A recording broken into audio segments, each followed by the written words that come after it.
आहेत आणि कायद्यासमोर सगळे समान आहेत। कोण कुठल्या पक्षाचा आहे याचा विचार न करता त्या ठिकाणी कायदेशीरच कारवाई केली जाईल। अशी कुठली घटना घडली की पोलीस स्टेशनमध्ये गोळीबार झाला याचंही सत्य आपल्याला त्या ठिकाणी काढावं लागेल। म्हणून मी या संदर्भात वरिष्ठ स्तरावरून चौकशीचे आदेश डीजींना दिलेले आहेत आणि या संदर्भात अत्यंत कडक कारवाई ही केली जाईल। सर, या संदर्भात वरिष्ठ स्तरावरून करणार। सर, लालकृष्ण अडवाणी यांना भारतरत्न पुरस्कार जाहीर केला आताच नरेंद्र मोदी यांनी।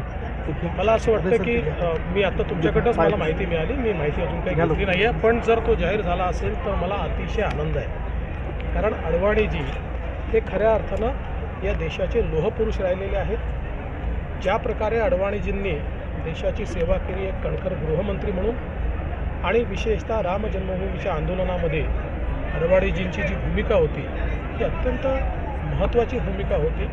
सातत्याने देशाचा विचार मनात असलेले आणि आपल्या संपूर्ण जीवनामध्ये 60-70 वर्ष जो व्यक्ती राजकारणामध्ये राहिला पण निष्कलंक कुठलाही आरोप त्यांच्यावर नाही अशा प्रकारचं चारित्र्य घेऊन जो व्यक्ती राजकारणामध्ये राहिला आणि त्यांचा प्रचंड व्यासंग राहिलेला आहे।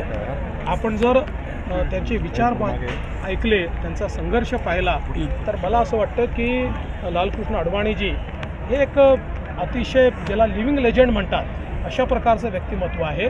त्यामुळे भारतरत्न जर त्यांना आता मिळालेलं आहे असं आपण मला सांगितलं तर ते खरोखरच मला अतिशय आनंद आहे, वैयक्तिकदृष्ट्या अतिशय समाधानाची आणि आनंदाची। CEN न्यूज, देश प्रदेश की ताजा तरीन खबरों के लिए CEN न्यूज को सब्सक्राइब करें और रहें पल पल की खबर से हर पल बाखबर।